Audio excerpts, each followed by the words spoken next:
they use only arms. But with me, when they come to fight with me and when cage closed, they realize I don't use arms. I use my hips, I use my legs. There's a corner of the world where 9-year-old boys don't wrestle each other for fun. They wrestle each other for real, the way adults spar, with genuine intent behind every exchange. Where kids finish school and instead of heading to a soccer field the way most of the planet does, they step onto a mat and stay there until somebody taps out, no matter how long that takes. Where the mountains climb so high that a single breath at rest carries less oxygen than the hardest breath you've ever taken during the toughest workout of your life. Out of that place, a tiny republic most people on Earth couldn't locate on a map if you gave them a full minute to search, came the most dominant fighter the UFC has ever seen. 29 fights. 29 wins, 0 losses. 13 of those wins came inside the UFC itself, against the best competition the promotion could put in front of him. In his final fight, he submitted Justin Gaethje in the second round while fighting on a broken foot, 2 broken toes, and a fractured bone underneath it, all details that only surfaced publicly well after the fight had already ended. Khabib isn't some statistical outlier who beat the odds. He's the predictable output of a system. And that tiny republic Dagestan, home to roughly 3 million people, contains a single city with more than 50,000 competitive wrestlers inside it.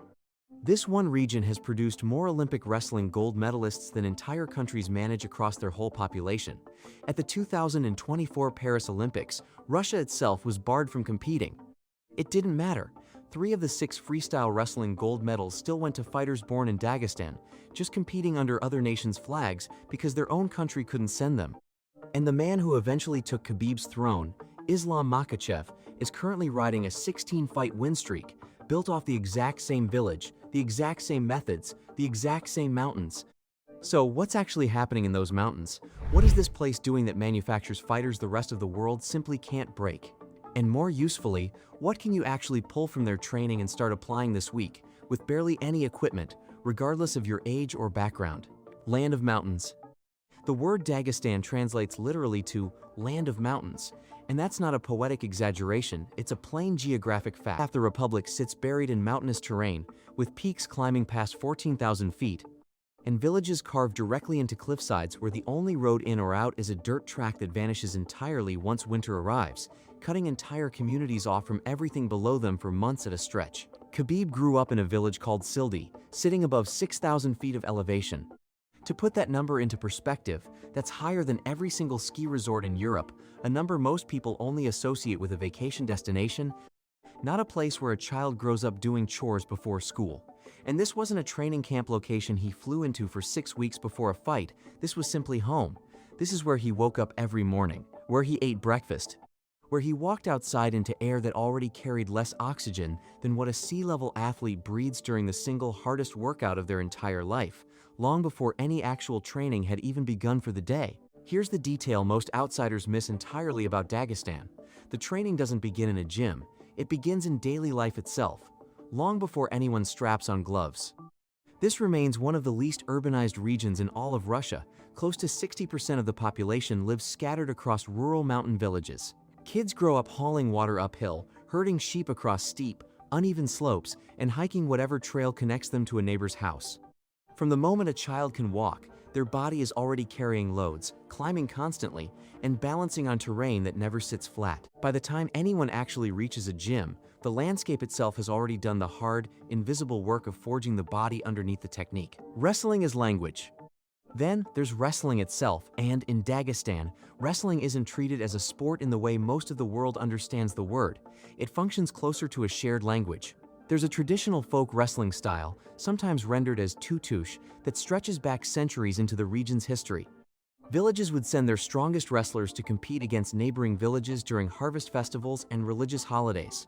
It wasn't entertainment, it was how young men proved themselves. And in many cases, it was how entire clans settled disputes without spilling blood. A boy capable of winning on the mat carried the pride of his whole village on his shoulders every single time he stepped onto it. The architect. Now, everything described so far, the culture, the wrestling tradition, the mountains themselves, all of it eventually funnels through a single man.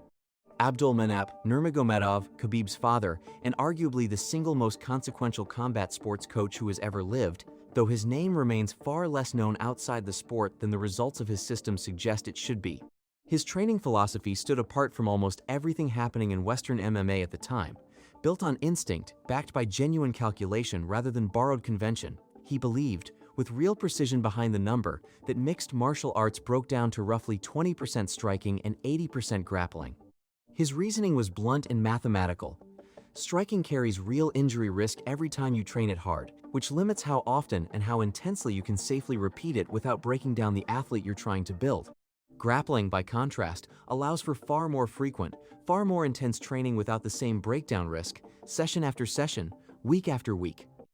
And there was a numbers argument underneath that too. He counted roughly 6 core striking techniques worth truly mastering against 116 techniques inside grappling.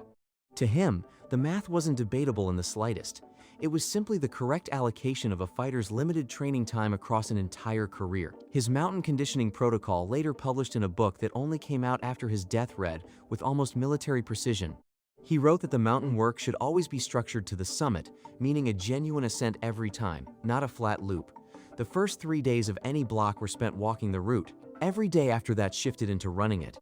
And the loading was calculated down to the percentage of fighter weighing 132 pounds would carry roughly 13 pounds of stone weight on the ascent, right around 10% of total body weight. Nothing in his system was left to guesswork or improvisation. His actual daily schedule for fighters inside camp looked almost regimented enough to belong to a military unit. Wake at 6 a.m., morning exercises beginning by 6:30, tactical preparation immediately following breakfast, then the first training session of the day. After that came rest, and he meant genuine, complete rest, stretching all the way until 4:30 in the afternoon. The second training session ran from 5 to 7 p.m. every single day, without exception. The motto displayed on the wall of his academy consisted of exactly 3 words, in this precise order: upbringing, education, sports. Because to Abdulmanap, the fighting itself was never actually the point of any of it. The fighting was simply proof that everything underneath it, the character, the discipline, the foundation, had been built correctly in the first place. The family tree. Abdulmanap's reach extended well beyond his own household. Islam. Makhachev arrived to train under him as a teenager, and Abdulmanap treated him, by every account, like a second son rather than an outside student. Umar Nurmagomedov and Usman Nurmagomedov passed through the same system.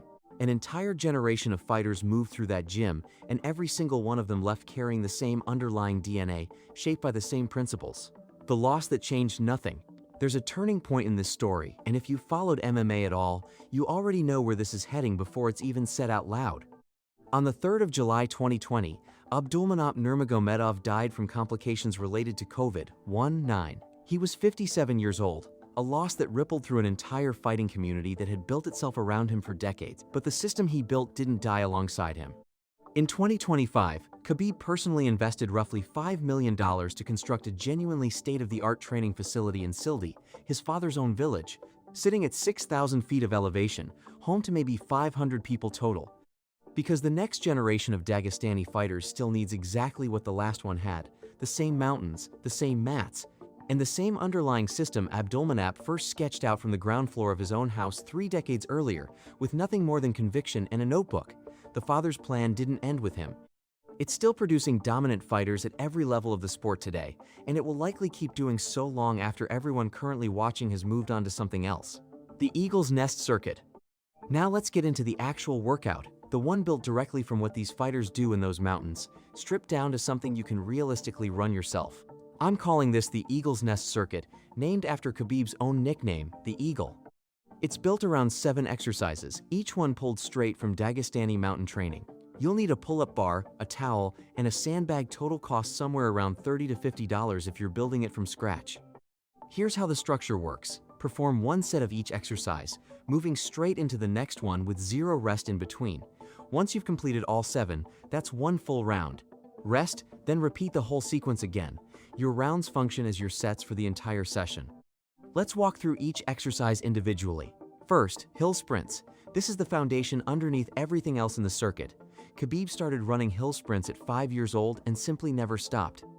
If there's an actual hill near you, use it. That's always the superior option. Without access to one, a treadmill set to an 8 to 12% incline works as a reasonable substitute. One critical rule here: don't hold on to the side handles. The instant you grab on, you strip the load off your legs and core entirely, and the exercise loses its entire purpose.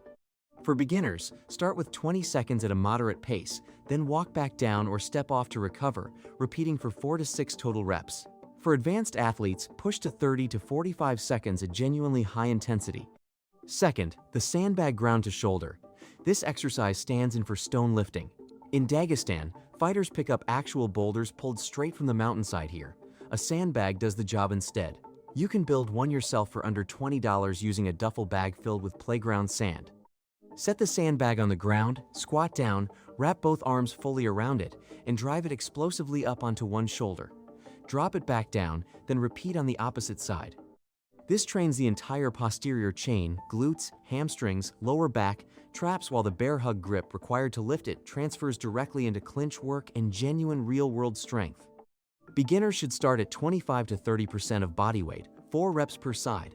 Advanced athletes should work toward 50% of body weight or beyond, 6 reps per side. If you weigh 200 pounds, your eventual target sandbag weight sits around 100 pounds, and that takes real time to build toward, so there's no reason to rush it. Third, bear crawls. This might be one of the most underrated exercises that exists, and it's an absolute staple inside every wrestling gym across Dagestan. Hands positioned directly under the shoulders, knees hovering just 1 to 2 inches off the floor, never higher than that. Move the opposite hand and foot together in unison, traveling forward, backward, and laterally. The critical detail is keeping the back completely flat throughout. Imagine someone balanced a full glass of water directly on your lower back the entire time. If it spills, something's wrong with your form. The hips shouldn't sway side to side, and the hips shouldn't pike upward toward the ceiling either. Start with 15 yards or 15 seconds of continuous movement. Advanced athletes can push to 25 yards or 30 seconds. Fourth, sprawls. This is the fundamental wrestling defensive movement, and it earns its place here. From a standing position, kick both legs back explosively, driving the hips downward into the ground exactly as if you were stuffing an incoming takedown attempt, then pop immediately back up into your stance.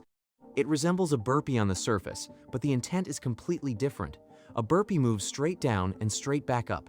A sprawl drives the hips forward and down with real purpose. Picture someone shooting for your legs, and you're slamming your entire body weight down onto their back to stop it. Start with 3 sets of 8 reps, taking a full reset between each individual rep. As conditioning improves, progress to 5 sets of 12 reps, or shift to timed intervals of 30 to 60 seconds, where you sprawl continuously at maximum speed. This single exercise will gas you faster than almost anything else in the entire circuit. Fifth, towel pull-ups. This exercise replaces rope climbing. Khabib climbed thick ropes hand over hand with 0 leg assistance throughout his own development, and the towel pull-up puts you on a comparable path. Drape a towel over your pull-up bar, grip both hanging ends, and perform pull-ups from there. Your forearms and grip will be burning within the very first set. That's exactly the intended effect. The thick, unstable surface of the towel forces your forearms to work roughly 10 times harder than a standard bar grip would demand. If a full towel pull-up isn't accessible yet, start with simple dead hangs. Instead, grab the towel and hang for 30 to 60 seconds at a time. From there, progress into eccentric towel pull-ups, jumping to the top position and lowering yourself down as slowly as possible before working back up toward full repetitions. Begin with 3 to 5 reps, and once that starts feeling manageable, build toward 8 to 10 reps. Sixth, the loaded sandbag carry.